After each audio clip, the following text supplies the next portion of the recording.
Black box कोणत्याही विमान अपघाताचं रहस्य उलगडणारं उपकरण आणि अहमदाबादमधील अपघातग्रस्त विमान AI-171 चा ब्लॅक बॉक्स शोधण्यात अखेर यश आलंय। त्यामुळे अपघात का घडला याची ठोस कारणं लवकरच कळतील। याशिवाय अपघातग्रस्त विमानाचा DVR देखील मिळालाय। काल दुपारी अहमदाबादमध्ये रुग्णालयाच्या इमारतीवर एअर इंडियाचं विमान कोसळलं। या दुर्घटनेत विमानातील 241 प्रवाशांसह एकूण 265 जणांना जीव गमवावा लागला, तर गंभीर जखमी झालेले अनेक जण मृत्यूशी झुंज देत आहेत। मृतांचा हा आकडा आणखी वाढण्याची भीती देखील वर्तवण्यात येते।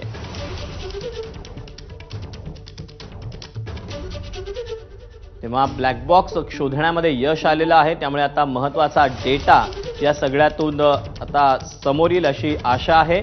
तपास यंत्रणांनी या सगळ्याबाबत आता DVR देखील मिळवलेला आहे। या DVR मधून अपघात नेमका कुठल्या कारणाने झाला या सगळ्याचा उलगडा होऊ शकतो। ब्लॅक बॉक्स म्हणजे नेमकं काय आपण पाहूया। नाव ब्लॅक बॉक्स असलं तरी हा बॉक्स ऑरेंज म्हणजेच नारंगी रंगाचा असतो।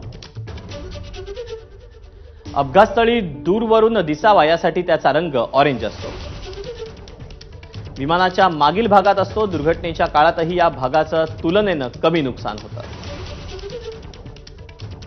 ब्लॅक बॉक्समध्ये 2 उपकरणं असतात। एक कॉकपिट व्हॉइस रेकॉर्डर, यातून वैमानिक क्रू यांच्यातील संवाद हा टिपला जातो।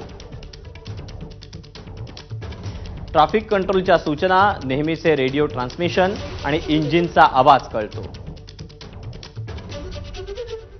दुसरं डिव्हाइस असतं फ्लाइट डेटा रेकॉर्डर। यात विमान किती उंचीवर आहे, किती वेगानं, कोणत्या दिशेनं उडतंय याची माहिती असते। हा बॉक्स काही काळ आगीत राहिला तरी सुरक्षित राहतो। 1 तासभर 1100 अंश सेल्सिअस एवढं प्रचंड तापमान सहन करू शकतो। कित्येक महिने पाण्यात राहिला तरीही बॉक्स आणि आतील माहिती ही सुरक्षित राहते। 20,000 फूट खोल पाण्याचा दबाव देखील सहन करू शकतो आणि आपली जागा कळावी यासाठी सिग्नल देत राहतो।